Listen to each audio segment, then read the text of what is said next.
સુંદર, સુશીલ અને શાંત એવા બાયડ નગર પણ હવે લુખ્ખારાજના નેજા હેઠળ આવી ગઈ હોય તેવા દ્રશ્યો વાયરલ વિડીયોની અંદર સામે આવ્યા છે.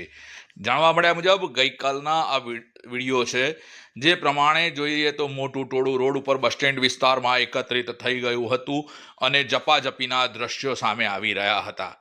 પરંતુ આ દ્રશ્યો જોઈને લોકોને પણ એમ લાગે કે બાયડ પણ લુખ્ખારાજના નેજા હેઠળ આવી ગયું છે. દ્રશ્યમાં તમે જે પ્રમાણે જોઈ રહ્યા છો એ પ્રમાણે એક પોલીસ કર્મીને પણ એક યુવક ધક્કો મારી રહ્યો છે. સમજો આ વાતને કે પોલીસ કર્મીને પણ ઝપાઝપી થઈ હોય અથવા તો ધક્કો મારવામાં આવ્યો હોય તેવા દ્રશ્યો જોઈ રહ્યા છે. જ્યારે પોલીસ કર્મીને પણ ધક્કો વાગતો હોય તો સામાન્ય જનતાનું શું થાય? એક સમજવા જેવી બાબત છે. કેમ પોલીસ બિચારી બની ગઈ હશે? અને બાયડની અંદર જો આવી રીતે ટોળાશાહી ચાલતી રહે અને ગુંડારાજ ચાલતું રહે, લુખ્ખારાજ ચાલતું રહે તો બાયડ નગરની શાંતિ ડહોળાય તો કોઈ જ નવાઈની વાત નથી. ક્યારે પોલીસ આ બાબતે પગલાં લેશે, શું કડક વલણ અપનાવશે તે ઉપર બાયડના નગરજનોની મીટ મંડાઈ રહી છે.